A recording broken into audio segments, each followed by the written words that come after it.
everybody, I'm back again. Thank you for joining me.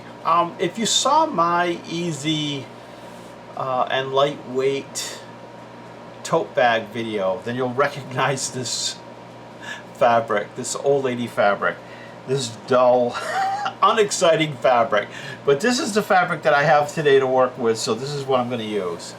I'm making a lanyard, a very simple, basic lanyard. There are lanyards that have safety clasps on the back that will just pop off if somebody pulls it or it gets caught. There are some that are in two pieces where the part where you have your key clips onto your lanyard and snaps off, so you don't have to keep taking the lanyard on and off to use whatever's on it. But this is going to be a very simple, basic lanyard. So the first thing I did was, now depending on how wide you want this lanyard, if you want it to be 1 inch wide, which I prefer, well, I prefer 1 inch to 3/4 of an inch. What you're going to want to do is take the width that you want the lanyard to be and you're going to multiply it by 4. So a 1 inch lanyard will be 4 inches wide. A 1/2 inch lanyard will be 2 inches wide, and a 3/4 inch lanyard will be 3 inches wide. So let me see, this is 3 inches wide, so this will be a 3/4 inch lanyard. So what you do is you cut your piece, and there's, like I said in the other video, there's a stretchy side and there's a firm side. The firm side is what you want to use. The sturdy side is what you want to use for the length of this lanyard. And the stretchy side is what you want to put as the width of this lanyard.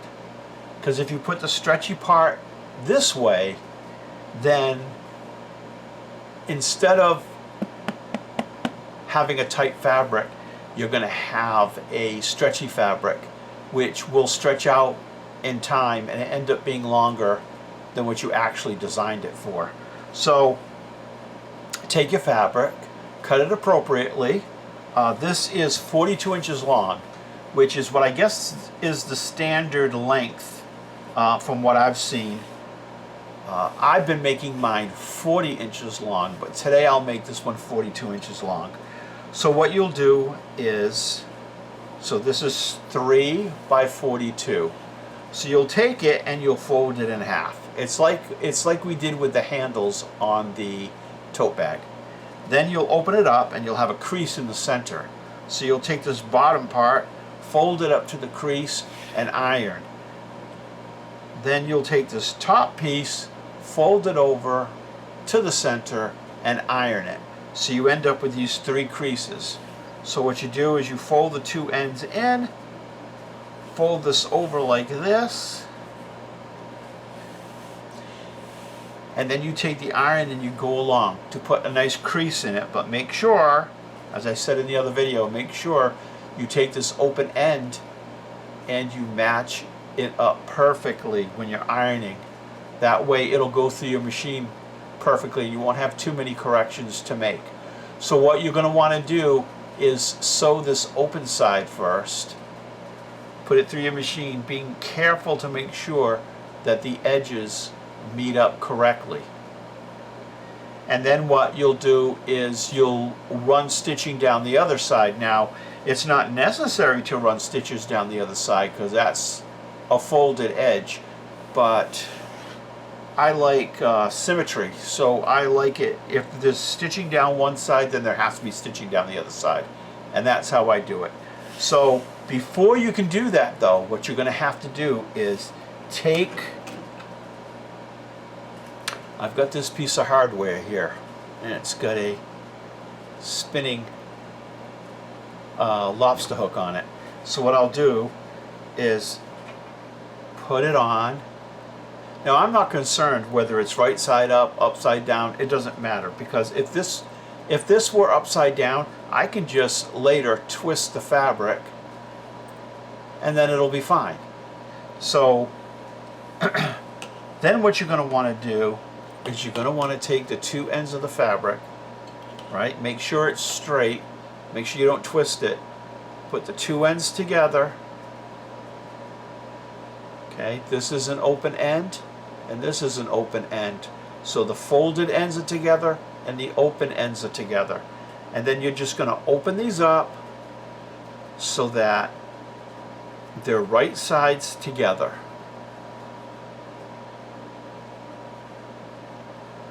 Get over there. Then you're just going to put a clip on this side, a clip on that side, and you're going to run a 1/4 inch seam right there to sew them together. Now that this 1/4 inch seam has been sewn, you can open it up. Open it up, there we go. And just finger press the seam.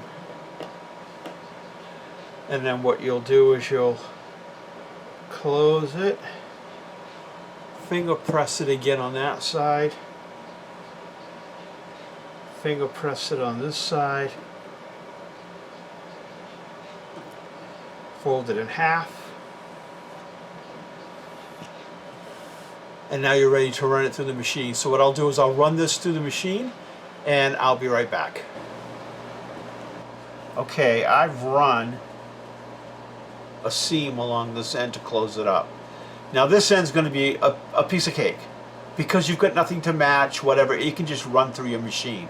So what I generally do is put my fingers in a certain spot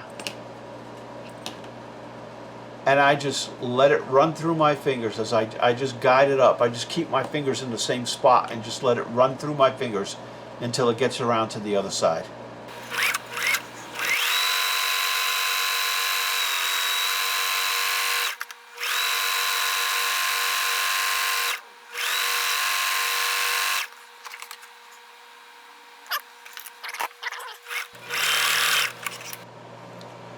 So I'm going to take this lanyard, I'm holding it in the center in the back,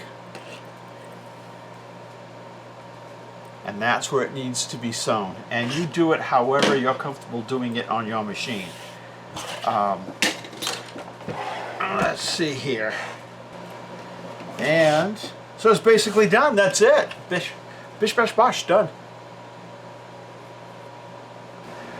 I did want to add a few things here at the end of the video. That's the end of the instruction, but I do have some helpful tips that you might want to hear about. So if you do, please stay tuned. This is a non-directional fabric. I'm going to show you here. This is basically a non-directional fabric, which means there's no up or down. So I can basically put it in any orientation that I want and use it in a project, and it's not going to be a big deal. This, on the other hand, is a directional fabric. The candles point up, and the candles point up. And I achieved this because I didn't just take one long piece of fabric and sew it together. Because if I did that, the candles would go up on this side and then point down on the other side. So what I did was, instead of one 42-inch piece of fabric, I cut two 21-inch pieces of fabric. I sewed them bottom to bottom over here, and then as I reached the top of the fabric on both sides, sew them together up here. So what you're going to end up having is, once you sew it right here at the bottom, you're going to have a long strip with candles directional pointing that way and the directional material pointing that way. So the bottom is in the middle and they're both pointing towards the top. So that when you get to the top, you can put them together and they're both going in the same direction. So that's that. This right here, as you can see, I'll take that one out of the way. These right here are made up of a bunch of different fabrics. You can see here, this is the bottom of the lanyard. I accidentally put this directional fabric upside down. What are you going to do? But I just wanted to show you that you could take scrap fabric and put it together. As long as they're like the same color palette or whatever, you can put them together and make really fun and interesting lanyards. Orange, yellow, pink, purple, blues. I've got greens, red, black, black and white. I've got everything. And these are just a few of the examples. So I just wanted to show you that. So if you have things like this, potato chips for potato chip blocks, or you have scrap fabric, you can put them together to make some interesting looking lanyards. For instance, if you were to take one of these 2x3 potato chips and you made one long row of them, right? You sew them end to end and make one long strip of fabric. You could use that to make half-inch lanyards, because a 1/2 inch times 4 is 2 inches, and that's how much fabric you'll need. And those potato chip blocks are 2 inches wide, so it'll make a nice 1/2 inch lanyard, which a lot of people like. A lot of people like the 1/2 inch ones. 3/4 of an inch. 3/4 of an inch is good because it's not a full inch. Some people find a 1 inch lanyard a little bit too wide for them, but they also don't want a thin 1/2 inch lanyard. So a 3/4 inch lanyard works out well for a lot of people as well. So as you can see, you can have a lot of variations in style and color. Just keep an eye on directional fabric, and that's it. It's a fun, easy, quick project. You can make a lot of these. You can get the hardware off Amazon or wherever you want to go for them. If you only want to make a few, maybe go over to Walmart and grab some off the pegboard or whatever.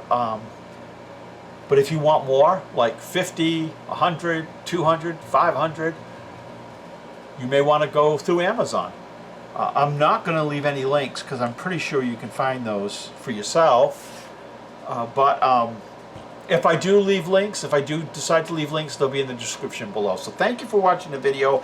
I hope you take the time to make this fun project. You can listen to music in the background, watch a video, have a discussion with your children, because it's one of those, I wouldn't say it's a no-brainer type of hobby, type of craft, but there's not a lot of math involved, and there's not a lot of pieces and patterns that you have to concentrate on fitting together and doing it right, like you would for say a tote bag, a really good tote bag.